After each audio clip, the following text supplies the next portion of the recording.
आप ठाकुर जी को सोने का छत्र अर्पित करते हो ताकि भगवान प्रसन्न हो जाएं, लेकिन भगवान लक्ष्मीपति हैं, उनको सोने की क्या आवश्यकता। आप ठाकुर जी को 56 भोग लगाते हो, झांसी की बढ़िया मिठाई बनवा के ले गए, ओरछा राम राजा सरकार को भोग लगाने के लिए खुश हो जाएंगे। ठाकुर जी को आपकी मिठाई नहीं चाहिए, उनके पास कमी है। हम कितने भी साधन ठाकुर जी को अर्पित करते हैं, साधन से कभी भी ठाकुर जी नहीं रीझते, ठाकुर जी भाव से रीझते हैं। एक उत्तर प्रदेश में एक स्थान है संडीला, तो संडीला के एक व्यक्ति थे, उनका नाम था सूरध्वज जी। क्या नाम था? सूरध्वज। और वृंदावन के मदन मोहन लाल जी के रूप के इतने इतने आसक्त थे कि उनको यह रहता था कि मैं कब छुट्टी मिले और वृंदावन जाऊं और मदन मोहन जी का दर्शन करूं। आजकल मदन मोहन लाल जी जब करौली राजस्थान में विराजते हैं। बहुत सावधानी से सुनना, सब लोग इधर देखो, बहुत सुंदर भाग है। तो सूरध्वज जी वृंदावन तो नहीं जा पा रहे थे, बहुत व्यस्त थे, एक राजा के यहां कुछ कार्य करते थे। तो उन्होंने क्या किया, एक दिन वो बाजार में घूम रहे थे तो ताजा ताजा गुड़ आया दुकानों पर, और गुड़ देख करके महाराज सूरध्वज जी के मन में आया कि ये गुड़ मेरे मदन मोहन लाल जी को पहुंचना चाहिए सेवा में वृंदावन। तो उन्होंने जाकर के और दुकानदारों से कहा, भैया ये कितना गुड़ है? बोले इतना है। बोले एक काम करिए ना, मैं एक तांगे वाले से बात कर लेता हूं, आप सारा गुड़ रखवा करके वृंदावन भिजवा दो। दुकानदार बोले भैया आप भिजवा तो देंगे, इतना रुपया लगेगा? बोले उसकी चिंता नहीं है। बोले इतना रुपया तांगा वाला ले लेगा? बोले उसकी भी चिंता नहीं है, आप बस गुड़ भिजवा दो। दुकानदार ने कहा देखिए भगवान मैं भिजवा तो दूंगा, लेकिन मेरी एक जिज्ञासा है। बोले क्या? बोले आप इतना पैसा खर्च कर रहे हो, यहां संडीले से इतना सारा गुड़ तांगे में धरवा करके वृंदावन भेज रहे हो, इससे कम रुपया में तो आप वृंदावन से ही गुड़ खरीद करके ठाकुर जी को अर्पित कर दो। और कोई संडीले में कोई बहुत प्रसिद्ध गुड़ होता है ऐसा भी नहीं है, सामान्य गुण है, बस हाँ ये संडीले का गुण है। आपको यहां से क्यों भिजवाना इतनी दूर? वृंदावन 3 दिन लगेंगे और इतनी मेहनत करके इतना पैसा खर्च करके आप वृंदावन से किसी को बोल दो कि भाई वृंदावन कोई जा रहा हो, वहां से गुड़ खरीद के ठाकुर जी को अर्पित कर दो। बोले तू नहीं जानेगा, मैं ठाकुर जी का प्रेमी हूं, और प्रेमी अपनी वस्तु जब भेजता है तो प्रेमी के द्वारा दी गई वस्तु चाहे वो कैसी भी हो वो बहुत प्रिय लगती है, वो कैसी भी हो बहुत प्रिय लगती है। सूरध्वज जी ने वो गुड़ संडीले से भिजवाया, 3 दिन लगे महाराज वृंदावन पहुंचने। वृंदावन जब गुड़ पहुंचा तो रात्रि अर्धरात्रि का समय हो रहा था, 11-12 बज रहे थे। गुड़ आकर के मदन मोहन जी के मंदिर के बाहर आकर के तांगा खड़ा हो गया। बोले अब सुबह तक का इंतजार करो, गुसाई जी आएंगे तब उनको देंगे। लेकिन महाराज रात्रि 12 बजे ही गुसाई जी के स्वप्न में मदन मोहन लाल जी आ गए। गुसाई जी बोले कहो जय जय, क्या आज्ञा? बोले कि जल्दी द्वार खोलो और बाहर गुड़ आया है, वो गुड़ जल्दी भोग प्रसादी उसकी बनाओ और मेरे को थाल में रख करके गुड़ का भोग लगाओ। गुसाई जी बोले भगवान रात के 12 बज रहे हैं, अर्धरात्रि का समय हो रहा है, 3-4 घंटे और थोड़ा इंतजार कर लो, 3-4 घंटे में मंगला आरती का समय हो जाएगा तो सुबह मंगल भोग में गुड़ का ही भोग लगा देंगे। अब 3-4 घंटे के लिए मुझे नहाना पड़ेगा, पूरा मंदिर साफ करना पड़ेगा, रसोई घर में सफाई करनी पड़, फिर आपको उठाऊंगा, गुड़ लाऊंगा, भोग लगाऊंगा। भगवान इससे बढ़िया तो आप प्रतीक्षा कर लो 3-4 घंटे। तो मदन मोहन लाल जी रोने लगे स्वप्न में। बोले उसने 3 दिन पहले संडीले से गुड़ मेरे लिए भेजा है, मैं 3 दिन से प्रतीक्षा कर रहा था कब गुड़ आएगा, मेरे रोज मुंह में पानी आ रहा था। बोले तुम रोज मेरी सेवा करने आ रहे थे तो तुमको लग रहा था ठाकुर जी को इतना पसीना पसीना नहीं, मुंह में से लार टपक रही थी मेरे, कब गुड़ आवे, कब मैं उसको पाऊं। और आज आकर के गुड़ आया है और तुम कह रहे हो 4 घंटा और इंतजार करूं मैं। गोसाई जी तुरंत उठे, जल्दी जाकर के स्नान किया, स्नान करके मंदिर की साफ सफाई करी, रसोई घर में जाकर के चूल्हा चेताया। महाराज बाहर द्वार पर तांगे में गुड़ रखा था, तांगे वाले को उठाया, बोले लाओ गुड़ दे दो। बोले सुबह हो गई? बोले बस हो ही गई। लाल जी भूखे बैठे भीतर, तुरंत गुड़ लेकर के गए, बढ़िया खीर बनाई, उसमें गुड़ डाला और जब मदन मोहन लाल जी को अर्पित किए, गोसाई जी के नेत्र सजल हो गए। बोले क्यों? बोले खीर ठाकुर जी के आगे रखने के बाद पर्दा लगाया था, लेकिन पर्दा जैसे उठा करके देखा तो पूरे मुंह पर खीर लगी भाई श्री मदन मोहन लाल जी। इतने आसक्त, इतने आनंद। आपकी सामग्री कैसी है ये विशेष बात नहीं, आपका उस सामग्री को देने में भाव कैसा है ये विशेष। भाव आपके द्वारा दी गई, प्रस्तुत की गई वस्तु कितनी मूल्यवान है, कितनी सुंदर है, ये जरूरी नहीं है, उस वस्तु में भाव कितना है। भीष्म पितामह सामान्य संस्कृत स्तुति नहीं गा रहे हैं भगवान की। भीष्म पितामह की स्तुति के भाव यदि आप सुन लेंगे, रोम रोम नाचने लगेगा आपका। मैं तो कभी कभी विस्तार कर देता हूं तो 2-2 दिन तक भीष्म पितामह की स्तुति चलती है। भीष्म पितामह कह रहे हैं, भगवान मेरी एक इच्छा है, आपसे मैं प्रार्थना कर सकता हूं? भगवान बोले बोलो क्या चाहिए? भीष्म पितामह कहते हैं, इतिमति रूप कल्पिता वितृष्णा भगवत सात्वत पुंगवे विभुम्ने। हे नाथ एक कृपा कर दो। क्या? मैं मृत्यु से पहले अपनी अंतिम इच्छा पूरी करना चाहता हूं। भगवान बोले क्या है तुम्हारी अंतिम इच्छा? बोले मेरी एक बेटी है, उस बेटी, कुंवारी बेटी का ब्याह करना चाहता हूं। भगवान बोले भीष्म पितामह तुम तो बाल ब्रह्मचारी हो, तुम्हारा तो ब्याह ही नहीं हुआ, तुमने तो शादी नहीं करी, तुम्हारी बेटी कहां से हो गई? भीष्म पितामह बोले भगवान भाव समझिए, हर व्यक्ति की बिना विवाह की एक बेटी होती है, और उस बेटी का नाम क्या है? मति, बुद्धि। बेटी कौन? जो पिता से अपनी इच्छा पूरी करवाए, मां से अपनी इच्छा पूरी करवाए, वो बेटी। ये मति रूपी बेटी आपने सबको दे रखी है भगवान। ये कहती है ये खाना है तो वही खाते हैं, ये कहती है वहां जाना है तो वहीं जाते हैं, ये कहती है ये पहनना है तो वही पहनते हैं। भगवान ये बेटी तब तक इच्छा करती है जब तक ये कुंवारी रहती है, लेकिन जैसे इस बेटी का ब्याह सुयोग वर से हो जाए तो फिर बेटी वो इच्छा करती है जो वर की इच्छा हो, और इस बेटी के लिए सुयोग वर आज मुझे मिल गया है। भगवान बोले कौन? बोले आपसे अच्छा वर कौन हो? अब देखो बात समझो, भीष्म पितामह ने सीधे ऐसा नहीं कहा कि मैं अपनी मति आपके चरणों में अर्पित कर रहा हूं, नहीं, ये तो सीधी सीधी बात है। अब इसमें भाव जोड़ दिया, क्या? मति रूपी बेटी और श्री कृष्ण रूपी जमाई। हे जमाई आप मेरी मति रूपी बेटी को स्वीकार कर लो। क्यों? बेटी विवाह से पहले अपनी इच्छा पूरी करवाती है और विवाह के बाद अपने पति की इच्छा पूरी करवाती है, इसलिए नाथ मेरी बेटी के पति यदि आप बन जाओगे तो मैं वही करूंगा जो आप चाहोगे, इसलिए मेरी मति को स्वीकार करो। भगवान बोले वाह भाई भीष्म पितामह, क्या तरीके से तुम स्तुति गा रहे हो, मैं तो प्रसन्न हो गया। भगवान बोले अब जब रिश्तेदारी कर ही रहे हो तो पूरी अच्छी तरीके से करो। भीष्म पितामह बोले बताइए। बोले बेटी को वर पसंद ना हो तब तक ब्याह नहीं करना चाहिए। बेटी जब राजी हो जाए कि हाँ मैं राजी हूं, मैं तैयार हूं, तभी ब्याह करना चाहिए। तुम्हारी बेटी को हम पसंद नहीं है, तुमको पसंद है, मैं ससुर जी को पसंद है, बिटिया को पसंद नहीं, तो फिर ब्याह कैसे हो? पहले अपनी मति से पूछो तो सही, उसको हम प्रिय लगते हैं कि नहीं। भीष्म पितामह कहते हैं भगवान आपको देख करके आपसे प्रेम किसको नहीं होगा? त्रिभुवन कमनम तमाल वर्णम रविकर गौरवरांबरम दधाने।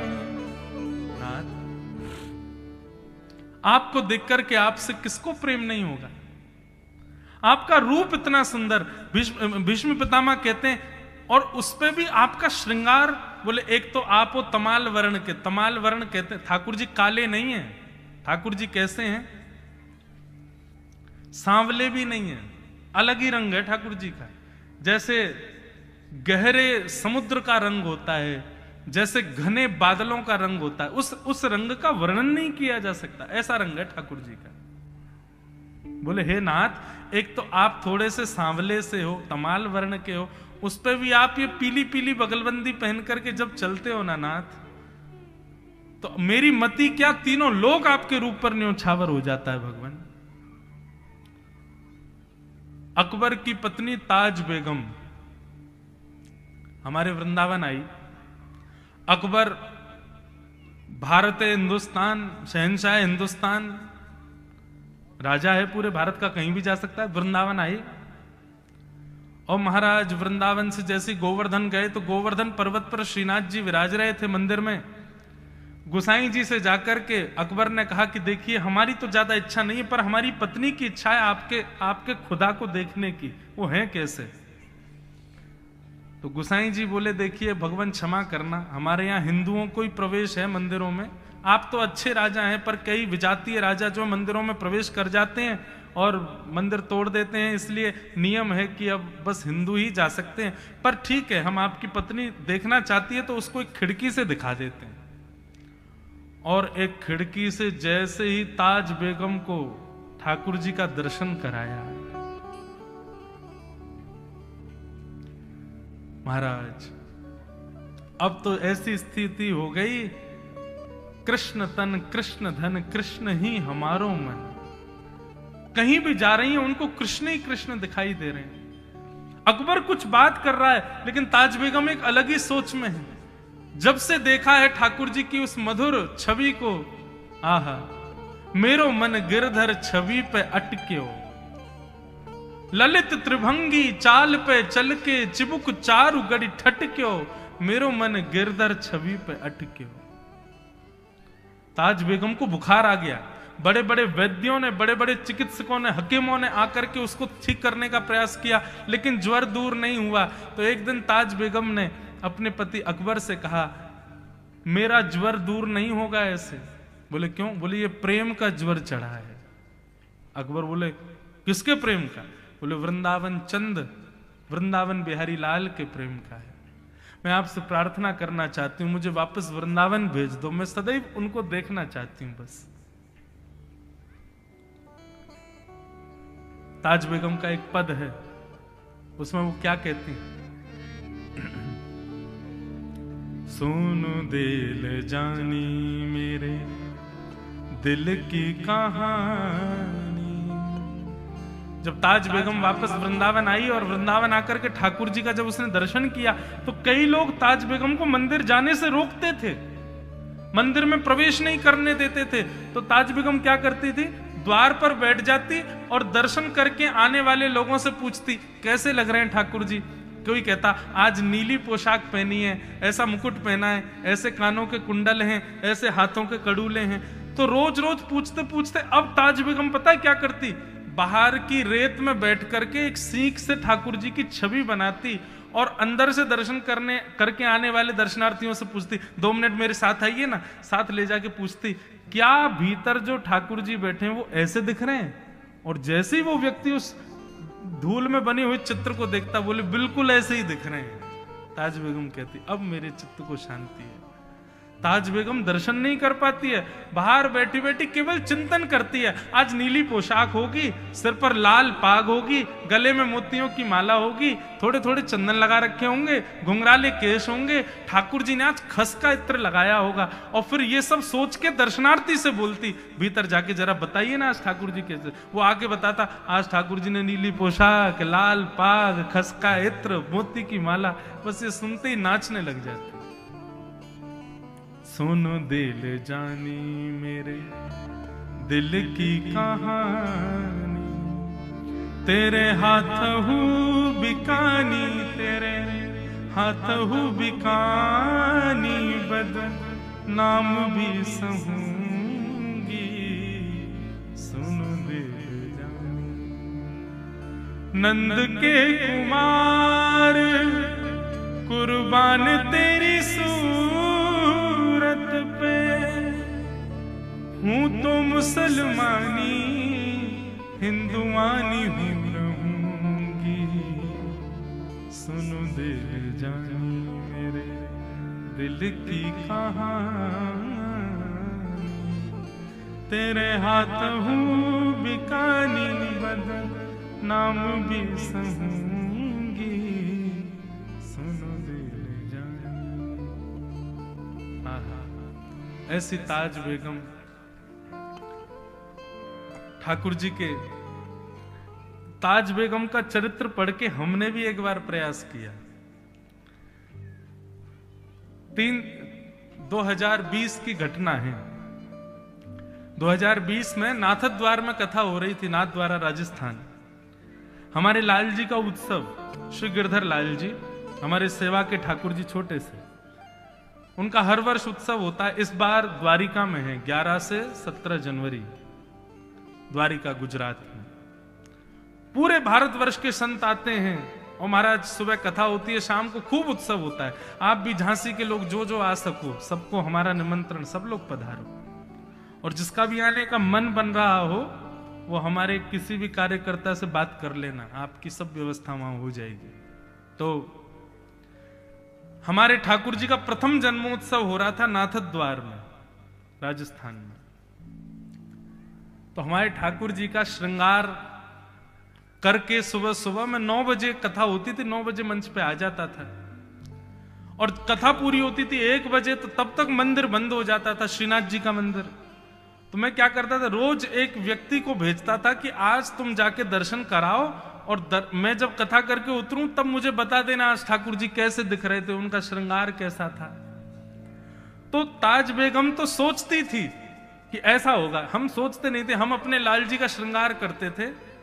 तो पहले दिन ठाकुर जी को लाल वस्त्र पहनाए, मोतियों की माला पहनाई, सिर पर मुकुट पहनाया, कानों में मकराकृत कुंडल पहनाए, पीछे थाड़ा वस्त्र पहनाया और ऊपर मोतियों की हटरी बना दी ठाकुर जी के। ऐसा कोई मन में भाव नहीं था कि ताज बेगम की तरह हमको भी देखना है कि मैच हो रहा है कि नहीं। बस मंच पे आए, कथा कहने लगे। कथा के बाद में कथा से उतर करके वो बालक जो दर्शन करने के लिए जाता था उससे पूछा मैंने कि आज ठाकुर जी का मंदिर में दर्शन कैसा था। बोले महाराज जी आज ठाकुर जी ने लाल पोशाक पहनी है, सिर पर मुकुट पहना है, मोतियों की माला पहनी है, कानों में मकराकृत कुंडल पहने, पीछे थाड़ा वस्त्र और मोती की हटरी में ठाकुर जी बैठे। अरे मैंने कि पगले हमारे ठाकुर जी नहीं, श्रीनाथ जी के बारे में बताओ।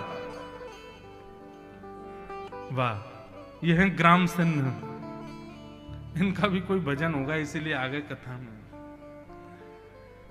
तो मैंने कहा भाई मंदिर के ठाकुर जी का दर्शन बताओ, ये तो तुम हमारे ठाकुर जी का बता रहे हो। बोले नहीं महाराज मैंने आपके ठाकुर जी देखे नहीं, मैं तो मंदिर के ठाकुर जी का बता रहा हूं। मैंने कहा यार ये एक जैसे कैसे हो गए। शाम को फिर जब हम उत्थापन में 4 बजे दर्शन करने गए तो ठाकुर जी बिल्कुल वैसे ही जैसे हमारे लाल जी। मैंने कि चलो आज तो तुक्का लग गया, कल देखते हैं। दूसरे दिन हमने ठाकुर जी को पीली पोशाक पहनाई, सोने की मालाएं पहनाई, सिर पर मुकुट ना धरा के पगड़ी पहनाई, पगड़ी पहना करके आज ठाकुर जी को शीशे की हटरी में बैठाया। शीश हटरी कथा करने के लिए गए। कथा के बाद बालक खड़ा था। मैंने कहा हाँ भाई आज श्रीनाथ जी कैसे हैं। बोले महाराज जी आज ठाकुर जी ने पीत वस्त्र पहने हैं, स्वर्ण के आभूषण पहने हैं, सिर पर पाग पहनी और आज ठाकुर जी शीशे की हटरी में बैठे। मैंने कहा भैया ऐसा मत बोल भाई, ये तो बिल्कुल हम सुबह ठाकुर जी का जैसा श्रृंगार करते मंदिर में भी वैसा ही हो रहा है। तीसरे दिन हमने फिर कहा, मैंने कि लाल जी यदि आज आपका श्रृंगार एक जैसा हुआ तो मैं समझ जाऊंगा कि हमारे उत्सव से आप प्रसन्न हो। तो तीसरे दिन हमने वो श्रृंगार किया जो उस ऋतु में होता ही नहीं है। क्या? ठाकुर जी को पाग पहनाई, वस्त्र पहनाए और सुंदर मेवा की हटरी, काजू बादाम और इन सब की हटरी कहते हैं। एक बढ़िया सुंदर सी कुंज में ठाकुर जी बैठते हैं, हटरी में बैठाया। और उसके बाद हमने क्या, श्रृंगार हो गया था लेकिन दोबारा गया और दोबारा जाकर के फिर मैंने पगड़ी के ऊपर सहरा और बांध दिया। मैंने आज दुल्हा बनाओ इनको। अगर आज सहरा पहना होगा श्रीनाथ जी ने तो समझ जाएंगे हमारे उत्सव से लाल जी प्रसन्न है। कथा में मेरा मन कम लगे, मेरे को यूं ही लगे कब 1 बजे कब मैं पूछूं। और 1 बजते ही महाराज मैंने जैसे ही उससे पूछा, अब तो मेरी आंख तो पहले ही भर आई थी। मैंने कि इतनी विषम परिस्थिति में हूं, यदि ठाकुर जी का वैसा श्रृंगार नहीं होगा तो कष्ट बहुत होगा और सेम श्रृंगार हुआ तो इतने आनंद होगा कि कहीं प्राण नहीं निकल जाए। मैंने कि बता भैया आज ठाकुर जी कैसे लग रहे हैं। उसने कहा महाराज जी आज ठाकुर जी लाल हटरी में बैठे हैं। अलग हटरी हमारी मेवा की थी। मैंने कि अरे आज तो अलग हो गया। बोले आज ठाकुर जी ने ऐसा श्रृंगार किया है, लेकिन आज विशेष ये था कि आज ठाकुर जी ने पाग के ऊपर सहरा पहना हुआ है। ओ महाराज, जैसे ही सहरा की बात सुनी, मैं सही बताऊं 2 मिनट तो नाच लिया उसके साथ। मैंने कहा भैया गले लग जा, आज तो इतने प्रसन्न है ठाकुर जी, प्रसन्न है हमारी सेवा से। कभी बंधु ये सब कर सकते हैं। कभी ओरछा जाओ, राम राजा सरकार के पहले दर्शन करने से पहले ही सोच लो, ठाकुर जी आज यदि आपके श्रृंगार में ये में से कुछ भी एक यदि मिल गया तो हम समझ जाएंगे कि दर्शनार्थियों में सब दर्शनार्थी आपको देख रहे थे पर आपने हमको देखा। सोच के जाओ पहले से, आज ऐसी माला होगी, आज ऐसा पाग होगा, आज प्रसाद में ये होगा, कुछ भी 4-5 बात सोच लो, एक आध तो मिल ही जाएगी। 4-5 मिल जाए तो बहुत बड़ी बात। और देखना भैया, जैसे ही राम राजा सरकार का दर्शन करोगे, एक भाव भी आपका मिल गया, आंसू रुकेंगे नहीं आपके, इतना आनंद होगा, लगेगा कि राम जी गोद में ही आ गए, हमारे हृदय से ही लग गए। ऐसे बीच बीच में कभी इन भावों से अपनी भक्ति की परीक्षा लेते रहा करो। कई लोग करते हैं, कई वैष्णव जन विचार करते हैं, हमारा इस महीने का पहले दिन ये सोच लेंगे 30 दिन का महीना है, 30 दिन के अंदर यदि वृंदावन से, जगन्नाथपुरी से, द्वारिका से, बद्रीनाथ से, कहीं भी किसी भी तीर्थ से कुछ प्रसाद हमारे घर आ गया, कोई संत यदि हमको दिख गए, कोई वैष्णव का दर्शन हमको हो गया, कोई ब्रजवासी यदि मिल गया, ओरछावासी, पन्ना निवासी कोई मिल गया, तो समझ जाएंगे ठाकुर जी प्रसन्न है। अब महीना भर आप देखो, ना चाहते हुए भी भगवान को याद करते रहोगे, हर दिन आपके मन में यही भाव रहेगा, आज कोई दिखे, सहज भक्ति होगी ठाकुर जी की।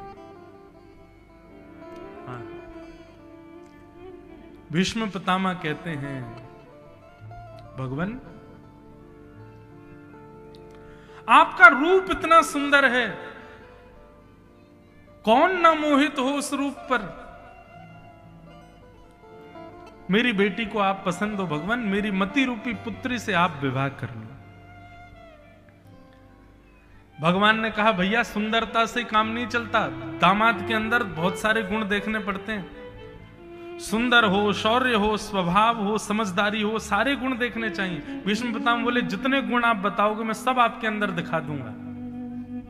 सर्वगुण संपन्न संसार में ठाकुर जी आप ही हो। इसीलिए श्रीमद् वल्लभाचार्य जी महाराज मधुराष्टकम गाते हैं, अधरम मधुरम वदनम मधुरम। आओ सब लोग मधुराष्टकम का पाठ करें ही लो। इतने ठाकुर जी के रूप का वर्णन हमने सुना है, कैसे हैं ठाकुर जी।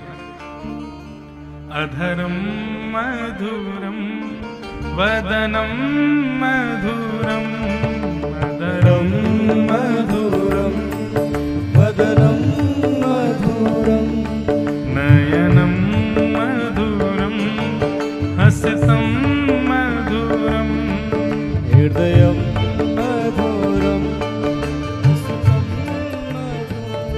ओ हृदयम मधुरम, गमनम मधुरम, हृदयम मधुरम, गमनम मधुरम, मधुराधिपतेरखिलम मधुरम, मधुराधिपतेरखिलम।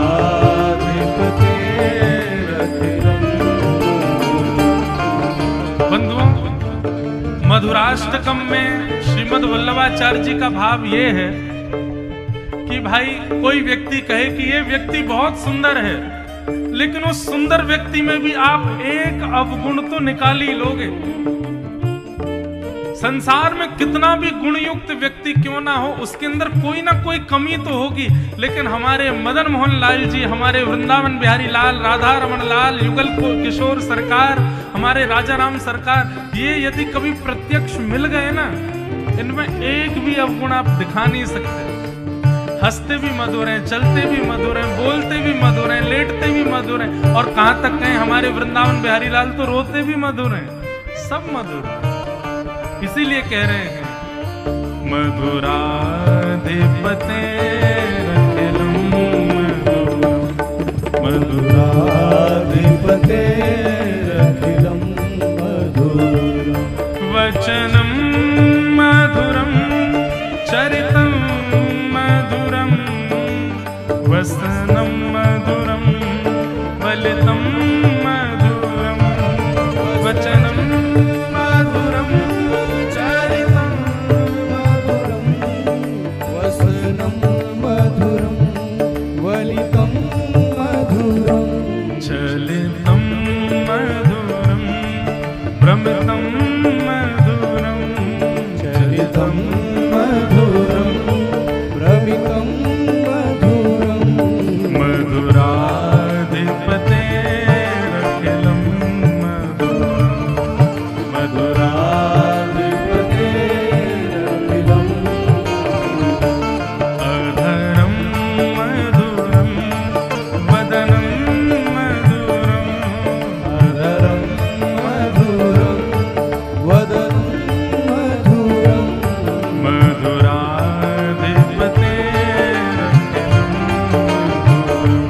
आचार्य जी महाराज ठाकुर जी के रूप का वर्णन कर रहे हैं। कितने मधुर हैं ठाकुर जी, सब मधुर है। एक अंग भी, एक भाव भी ऐसा नहीं है जिसमें मधुरता ना हो। भीष्म पितामह कह रहे हैं भगवान, आप कह रहे हो सुंदरता से काम नहीं चलेगा, और भी गुण होने चाहिए। आप जितने गुण कहोगे उतने गुण आपके भीतर हम दिखा दें। और कई गुण तो ऐसे हैं जिनको मानव गिन ही नहीं पाएगा, वो भी आपके भीतर है नाथ। आप मधुराधिपते हो। भीष्म पितामह भगवान की स्तुति गाते जा रहे थे। स्तुति गाते गाते भीष्म पितामह ने भगवान के प्रेम रूपी गुण का स्मरण किया। नाथ आप कितने प्रेमी हैं। स्वनिगममपहाय मत्प्रतिज्ञा मृतमधिकर्तुम वप्लुतो रथस्थः धृतरथचरणो भयाशलद्गु हरिर्वहन्तुमिभं गतोत्तरीय। कितने प्रिय है। आह, भीष्म पितामह वर्णन कर रहे हैं एक लीला का। भीष्म पितामह कहते हैं भगवान, एक बार जब महाभारत युद्ध प्रारंभ होने वाला था तो दुर्योधन और अर्जुन दोनों आपके पास सेना मांगने के लिए और आपकी मदद मांगने के लिए आए थे। तब आपने कहा था कि एक तरफ मेरी सेना रहेगी और एक तरफ अकेला मैं रहूंगा और मैं शस्त्र नहीं उठाऊंगा। तब दुर्योधन आपकी सेना लेकर के आ गया था। जब दुर्योधन ने आकर के सभा में कहा कि महाराज भगवान ने तो प्रतिज्ञा ली है कि वो पांडवों की तरफ रहेंगे और शस्त्र नहीं उठाएंगे, आपकी इस प्रतिज्ञा को सुनकर के मैंने भी प्रतिज्ञा ली थी कि यदि वासुदेव कृष्ण ने शस्त्र धारण नहीं किया तो मैं शंतनु का बेटा नहीं, मैं गंगा का सुत नहीं, मैं भीष्म पितामह नहीं कहलाऊंगा आज के बाद। वासुदेव कर चक्र न धरहि तो तुमको मुख न दिखाऊं, लाजत है मेरी गंगा जननी में शंतनु सुत न कहूं। प्रतिज्ञा ले ली भीष्म पितामह ने। वासुदेव कृष्ण को महाभारत युद्ध में शस्त्र धारण करना पड़ेगा और नहीं करेंगे तो मैं जबरदस्ती करवाऊंगा।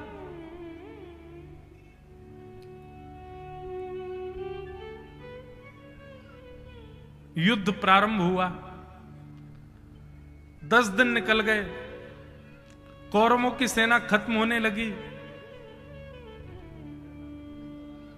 दुर्योधन भीष्म पितामह से बोला, भगवान आप हैं तो कौरवों के पक्ष में लेकिन भला चाहते हैं पांडवों का। भीष्म पितामह बोले, ऐसा क्यों बोल रहे हो? बोले क्योंकि आपके रहते हुए सेना खत्म हो रही है हमारी। इसमें निश्चित ही आपका जो भाव पक्ष है वो पांडवों की तरफ ज्यादा है। भीष्म पितामह बोले, भैया ऐसी बात मत करो, तुम अगर ऐसा कह रहे हो तो बहुत गलत है। दुर्योधन बोला, तो फिर कुछ कीजिए ना, हमारी सेना खत्म क्यों हो रही है? भीष्म पितामह बोले, तो फिर एक काम करो, आज अर्धरात्रि के समय अपनी पत्नी भानुमति को मेरे पास भेजना, मैं उसको आशीर्वाद दूंगा, उसको आशीर्वाद प्रदान करूंगा, अखंड सौभाग्यवती भव।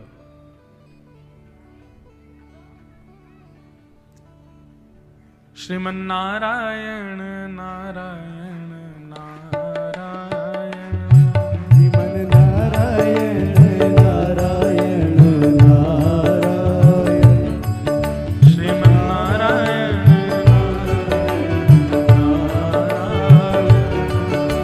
नारायण नारायण नारायण, भजमन नारायण नारायण नारायण, भजमन नारायण नारायण नारायण, श्री हरि नारायण नारायण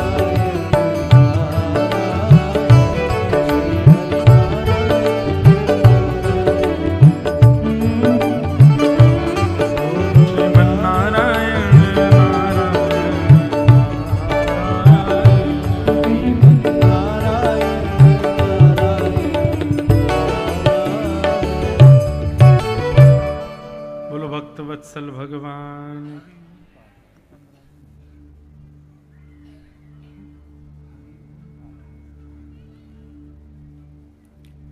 हमारे मध्य में आज कथा में मधुर भाव से पधारे परम पूजनीय श्री हरिओम पाठक जी महाराज जी को बहुत बहुत प्रणाम, बहुत बहुत वंदन।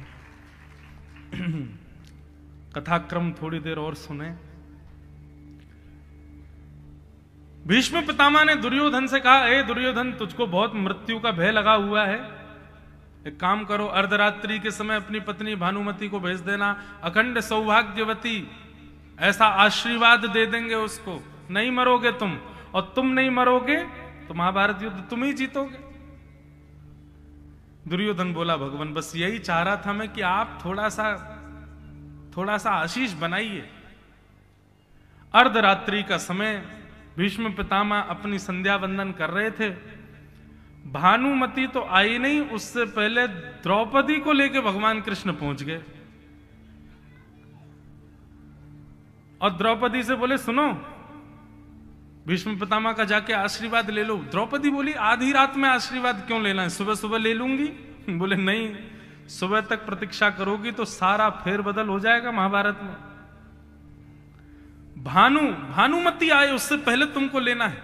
और सुनो, ज्यादा विद्वत्ता मत करना, ज्यादा चतुराई मत दिखाना, चुपचाप घूंघट करके जाना, भीष्म पितामह से आशीर्वाद लेना। जैसे ही वो आशीर्वाद दें, चुपचाप उल्टे पांव बाहर आ जाना, कुछ करने की आवश्यकता नहीं। उनको ये पता तो चले ही नहीं कि तुम द्रौपदी हो।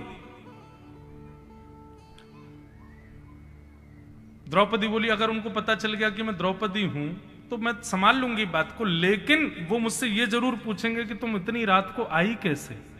तो मैं क्या बताऊं किसके साथ आई हूं। भगवान बोले, हम रूप बदल के आए हैं, हमने जो है स्वापा वापा ऐसे बांधा है, श्रृंगार अपना ऐसा किया है कि कोई पहचानेगा नहीं। अगर ज्यादा कोई बात बिगड़े तो यूं कह देना, नौकर है हमारा गोपाल, उसके साथ आए हैं हम।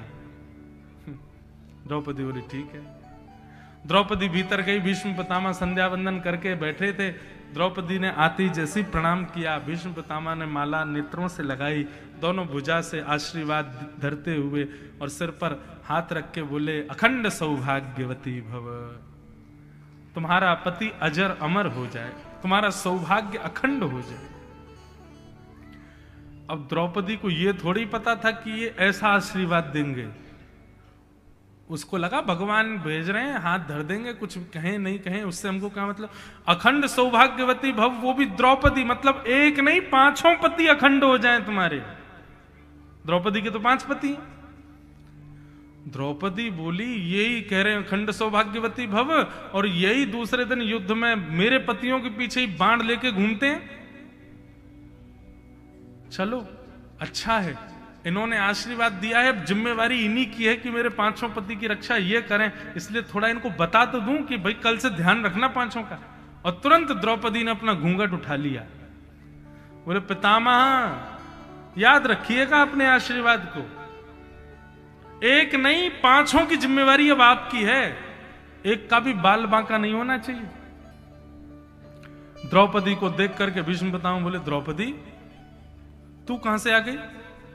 मैंने तो भानुमति को बुलाया था, मैंने तो दुर्योधन की पत्नी को बुलाया था, उसको आशीर्वाद देना था, तू कहां से आ गई? द्रौपदी बोली, अच्छा भेदभाव, मैं भी तो आपकी बहू हूं, मुझे भी तो आपके आशीर्वाद का अधिकार है। यदि भानुमति से पहले मुझे मिल गया तो यह मेरा भाग्य नहीं हो सकता।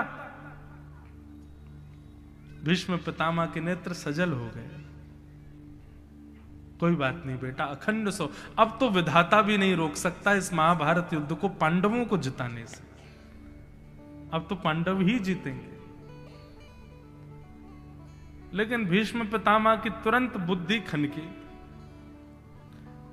इतनी रात को अकेले आई हो तुम, और ये तुम रात में क्यों आशीर्वाद लेने चली आई? दिन में भी तो आ सकती थी। ये सब किसी ने षड्यंत्र रचाया है या तुम्हारी भावना थी? सही सही बताओ मुझे। शेर की तरह गर्जना करके बोले तो महाराज। द्रौपदी तो घबरा गई, बोले नहीं अकेली आई हूं, वैसे अकेली भी नहीं हूं वैसे अकेली, लेकिन अकेली भी नहीं हूं। बोले क्या कह रही हो, अकेली हूं अकेली नहीं हूं? कौन आया साथ में? बोले एक नौकर है हमारा गोपाल भैया, वो आया है। अच्छा, वो लेके आया तुमको? बोले नहीं, मन तो मेरा ही था। बोले तेरा मन, तू सुबह आ सकती थी, अर्धरात्रि को क्यों आई आशीर्वाद लेने? मुझे दाल में कुछ काला लग रहा है, चलो बाहर, मुझे एक तो ये गोपाल भैया से मिलाओ, कौन है ये? बाहर आकर के भीष्म पितामह ने जोर की दहाड़ मारी, महाराज कहां है गोपाल भैया? भगवान वहीं बैठे थे एक वृक्ष के नीचे। भीष्म पितामह की आवाज सुनते ही एक पटक लगी ठाकुर जी को, बोले कि अब फंस गए। खूब पढ़ा लिखा करके भेजा था द्रौपदी को, मानी नहीं, सब जाके खोला ही भीतर। भगवान धीमी गति से गए। भीष्म पितामह बोले ए जल्दी जल्दी आओ, ये क्या सरक सरक के क्या चलो, जल्दी आओ इधर। भगवान जैसे समीप गए, भीष्म पितामह बोले ए द्रौपदी तेरा गोपाल भैया पहले कहीं देखा है मैंने, जरा पगड़ी तो उतारो अपनी। बोले नहीं नहीं महाराज, पगड़ी तो शान मान होती है, इसको नहीं उतारते। बोले अरे बड़ी शान मान मेरे सामने। पगड़ी खींच ली महाराज, घुंघराले केस ठाकुर जी के प्रकट हो गए। छुपा हुआ था मोर पक्ष, वह भी उठ गया।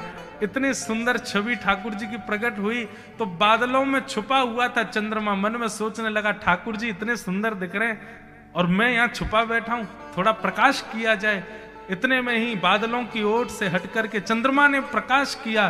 त्रिभंग लली श्याम सुंदर की मधुर छवि प्रकट हो गई भीष्म पितामह के सामने। भीष्म पितामह देख करके 2 बार तो बलैया लेने लगे, इतने प्यारे लग रहे हैं ठाकुर जी। लेकिन भीष्म पितामह बोले छलिया मरकट बंधु माखन चोर, सारे उल्टे सीधे काम करते हो। ये भानुमति का आशीर्वाद द्रौपदी को दिलवा दिया तुमने। तुमको कैसे पता था कि मैं भानुमति को आशीर्वाद देने वाला हूं? भगवान बोले हम जय जय हैं, हमको सब पता है, हम भगवान हैं। लोग बात करते हैं तो कहते हैं धीरे बोलो, दीवारों के कान। वो दीवारों के कान नहीं, वो मेरे ही कान होते हैं, मुझे ही सुनाई देता है सब जगह। क्या करें पितामह भीष्म, अब आप कौरव जीत नहीं पाओगे। देखो आपने ही द्रौपदी को वरदान दे दिया। भीष्म पितामह को इस बात की चिंता नहीं थी कि मैंने द्रौपदी को वरदान दे दिया पांडव जीतेंगे। उनको इस बात की चिंता थी कि मैंने प्रतिज्ञा ली थी कि इनके हाथ में शस्त्र धारण करवाऊंगा, और 10 दिन हो गए युद्ध को, अभी तक इन्होंने शस्त्र नहीं उठाया। तुरंत भीष्म पितामह ने द्रौपदी को कहा द्रौपदी मैंने तुझको आशीर्वाद दिया है कि तेरे 5 पतियों का कोई बाल बांका नहीं करेगा, लेकिन इन 5 की रक्षा की जिम्मेवारी मैं कृष्ण को देता हूं। यदि कल मेरा बाण भी अर्जुन का स्पर्श करे तो तुम मुझसे मत कहना, कृष्ण को ही पकड़ना, क्योंकि मैंने आशीर्वाद दिया और मैं ही जिम्मेवारी दे रहा हूं। कृष्ण मैंने अपनी बहू को आशीर्वाद दिया है 5 पांडवों की रक्षा का जिम्मेवारी तुमको देता हूं, 5 का बाल बांका नहीं हो जाए। भगवान घूर करके द्रौपदी को देखने लगे, हो गया काम, करवा दिया सब सत्यानाश। मना कर रहा था मत बोलना, भीतर जाके हो गया। अब सब मेरे ऊपर आ गई बात। बढ़िया तान दुपट्टा आराम करते, कल से हम भीष्म पितामह रक्षा करते पांडवों की, अब सब मेरे ऊपर ही आ गया। दूसरे दिन युद्ध प्रारंभ हुआ। आज भीष्म पितामह बोले दुर्योधन आज सेना का नेतृत्व मैं करूंगा, आगे रथ मेरा रहेगा। और महाराज भीष्म पितामह ने ऐसा चक्रव्यूह बनाया, ऐसा चक्रव्यूह, 10 दिन में कौरवों की जितनी सेना खत्म हुई थी उतनी सेना चंद मिनटों में पांडवों की खत्म कर दी, अकेले भीष्म पितामह। भीष्म पितामह मारते जा रहे हैं सबको। अंत में देखा कि हां अर्जुन का रथ ऐसी जगह खड़ा, अब ये इधर उधर नहीं जा सकता। तुरंत बाण निकाल करके अर्जुन को केंद्र में लिया, और जैसे ही अर्जुन के ऊपर बाण छोड़ने लगे भगवान की दृष्टि पड़ी भीष्म पितामह पर। भगवान बोले रथ भगाने के लिए जगह नहीं है, क्या करूं, कहां कैसे चक्रव्यूह में फंसाया भीष्म पितामह ने। पितामह को रोकना पड़ेगा। पितामह के बाण को रोकने की सामर्थ्य केवल नारायण में है और किसी में नहीं है। भगवान बोले क्या करें क्या करें, अर्जुन है मेरो प्राण, मैं हूं अर्जुन को प्राण, अर्जुन को जीवन तो जीवन हमारो है। तुरंत ठाकुर जी देख तो रहे भीष्म पितामह की ओर, दौड़े रथ से और जाकर के टूटा हुआ चक्का पड़ा था उसको उठाने लगे। 2 बार तो हाथ में धूल आई, तीसरे प्रयास में चक्का उठा लिया और लेकर के महाराज जैसे ही दौड़े हैं भीष्म पितामह की ओर, ऐसा दृश्य लग रहा था मानो एक जंगल के विशाल हाथी के ऊपर कोई शेर झपट रहा हो। भगवान के नेत्र लाल पड़ गए, पीतांबरी कंधे पर रखा हुआ उत्तरीय वस्त्र नीचे गिर गया, पृथ्वी डामाडोल होने लगी, भूकंप आने लगा। भगवान क्रोध कर रहे हैं। जैसे ही रथ का चक्का लेकर के ठाकुर जी दौड़े भीष्म पितामह की ओर। भीष्म पितामह जो अर्जुन को केंद्र में लेकर के बाण छोड़ने वाले थे, तुरंत उन्होंने अपना बाण और धनुष नीचे रख दिया और सब कौरवों को कहने लगे, देख लो देख लो देख लो, तुम्हारे प्रतिज्ञाधारी कृष्ण को देख लो। आप कहो मैं शस्त्र बिन भूमि हरहूं सब भार। क्या प्रतिज्ञा ली थी आपने कि आप महाभारत युद्ध में शस्त्र धारण नहीं करोगे। हमको क्षत्रिय ना गिने बोले ही वचन विचार। हम क्षत्रिय हैं और भीष्म पितामह हमारा नाम है। ए द्वारिकाधीश कृष्ण, आगे से कभी प्रतिज्ञा लो तो एक बार मेरे को याद कर लेना, क्योंकि मैं यहां तुम्हारी प्रतिज्ञा तोड़ने ही बैठा हूं। अब बताओ तुमने शस्त्र क्यों उठाया, सफाई दो। आहा, डार चक्र हरि हस पड़ो दियो उत्तर ब्रजराज। हमारे ब्रज के नंद नंदन श्री कृष्ण, उन्होंने चक्र दूर फेंक दिया, मुस्कुराने लगे और भीष्म पितामह से बोले, भीष्म पितामह ध्यान से सुनना, भीष्म पितामह आपने क्या प्रतिज्ञा ली थी कि यदि वासुदेव कृष्ण ने चक्र धारण नहीं किया, शस्त्र धारण नहीं किया, तो मैं मरूं तो मेरा शव उल्टा गिरे, मैं किसी को मुख नहीं दिखाऊंगा। वासुदेव कर चक्र न धरहि तो तुमको मुख न दिखाऊं। भीष्म पितामह, आज तजी प्रतिज्ञा मोरी में तोरी प्रतिज्ञा काज। मैंने अपनी प्रतिज्ञा इसलिए तोड़ी क्योंकि यदि महाभारत युद्ध में मैं शस्त्र धारण नहीं करता तो मेरे शस्त्र ना धारण करने की वजह से तुमको बाणों की सैया पर लेटना पड़ता। लेकिन कैसे लेटते? उल्टे लेटते, और उल्टे लेटते तो अंतिम समय तुम मेरा दर्शन नहीं कर पाते, तुम्हारी अंतिम इच्छा पूर्ण नहीं हो पाती। इसलिए मैंने शस्त्र उठा लिया ताकि तुम्हारी इच्छा पूरी हो, और जब तुमको बाण लगे ना तो तुम पट नहीं गिरो, चित्त गिरो, ताकि मेरा दर्शन कर सको। भीष्म पितामह बोले, नाथ आज मैं बाणों की सैया पर लेटा लेटा आपका दर्शन कर रहा हूं ना, ये भी आपकी इच्छा से ही कर पा रहा हूं, क्योंकि यदि आपकी इच्छा नहीं होती तो आप शस्त्र नहीं उठाते। बिना शस्त्र उठाए ही पूरा महाभारत युद्ध हो जाता तो मुझे पट गिरना पड़ता, मेरा मुख नीचे होता। मुख नीचे होता तो आपका दर्शन कैसे करता? कैसे दयालु हैं ठाकुर जी, कितनी कृपा करते हैं हम वैष्णवों के ऊपर। कृपा की न होती जो आदत तुम्हारी, तो सूनी ही रहती अदालत तुम्हारी। जो दीनों के दिल में जगह तुम न पाते, तो किस दिल में होती हिफाजत तुम्हारी। कृपा की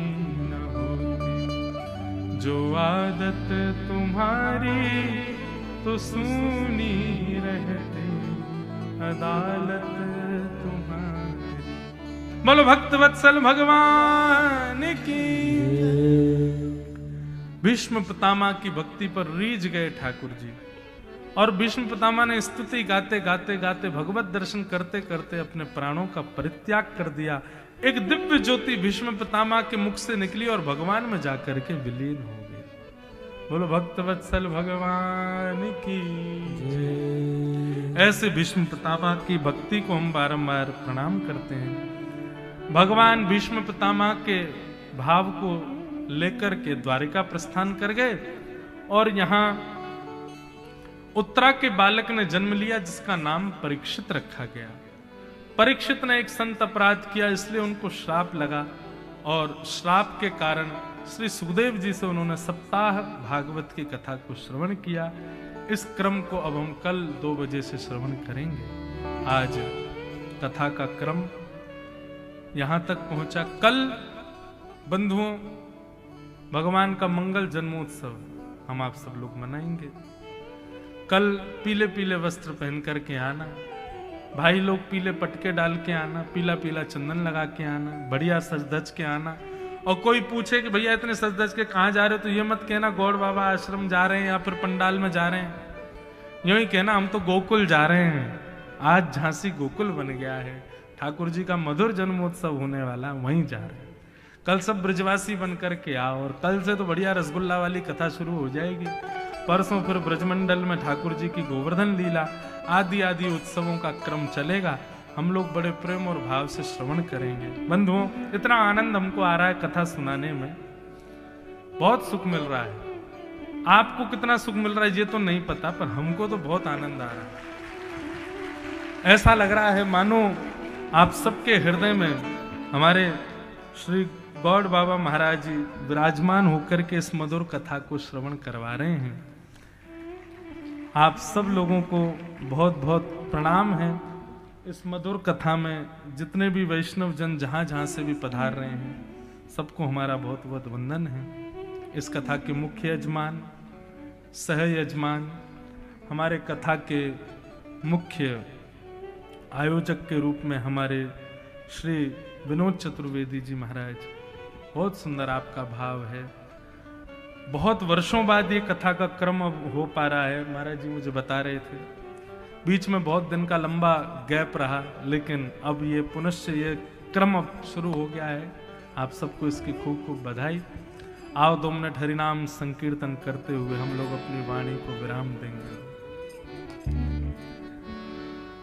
राधे गोविंद भजो राधे गोविंदा, राधे गोविंद भजो राधे गोविंदा, राधे गोविंद भजो राधे गोविंदा, राधे गोविंद भजो राधे गोविंदा, राधे गोविंद भजो राधे गोविंदा, राधे गोविंद भजो राधे गोविंदा, श्री राधे गोविंद भजो राधे गोविंदा, राधे गोविंद भजो राधे गोविंदा, जय राधे गोविंद भजो वृंदावन चंदा, राधे गोविंद भजो वृंदावन चंदा, द्वारिका के नाथ भजो राधे गोविंदा, द्वारिका के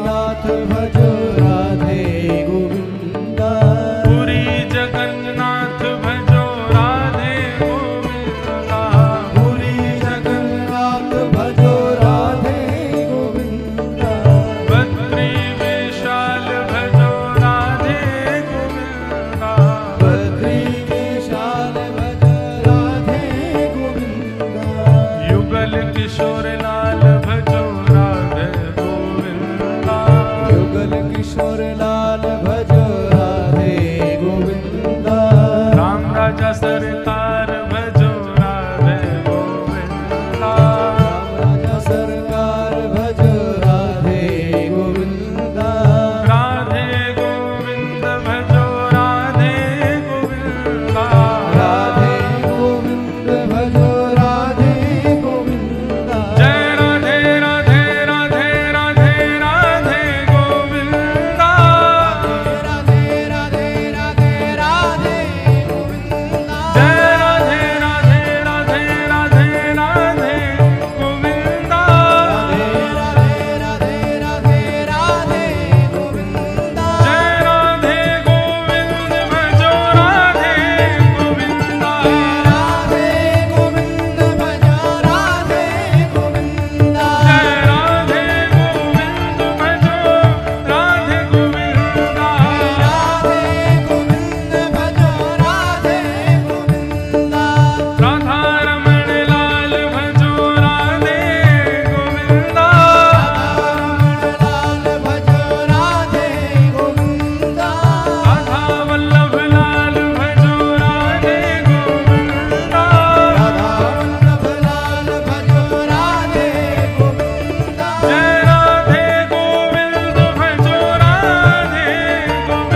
कहेंगे बंधुओं 2 बजे से आप लोग यहाँ पर आकर के विराजमान, उससे पहले ही हो जाएं, और कथाक्रम 2 बजे हम व्यासपीठ पर बैठ जाएंगे। इतना आनंद मधुर भाव यहाँ पर चल रहा है। हमारे मध्य में आज महाराज जी पधारे, उनको भी बारंबार प्रणाम है। कोई और जानकारी होगी तो हमारे मंच संचालक आपको प्रदान करेंगे। हमारे मंच संचालक भी बड़े मधुर हैं, श्री सियाराम शरण चतुर्वेदी जी। आप विद्यालय के, केंद्रीय विद्यालय के प्रधानाचार्य हैं? हाँ, तो विद्यालय के प्रधानाचार्य हैं, पर आपका ऐसा सरल स्वभाव देख के लगता नहीं कि ऐसे प्रधानाचार्य तो बड़े कट्टर होते हैं। हम तो अपने प्रधानाचार्य के मारे भागते थे लेकिन ऐसे सरस मधुर प्रधानाचार्य सबको मिले जीवन में, तो बड़ा आनंद है। आप सब लोग, अच्छा, केंद्रीय विद्यालय के भी प्रधानाचार्य बैठे हैं, उनको भी बहुत बहुत वंदन। कोई और सूचना हो तो आप लोग श्रवण करें, फिर भागवत जी की आरती। बोलिए बांके बिहारी लाल की जय। सभी लोग एक बार जोरदार तालियां बजा करके पूज्य महाराज जी का इस झांसी की नगरी में कोटि कोटि अभिवादन करें। आज वास्तव में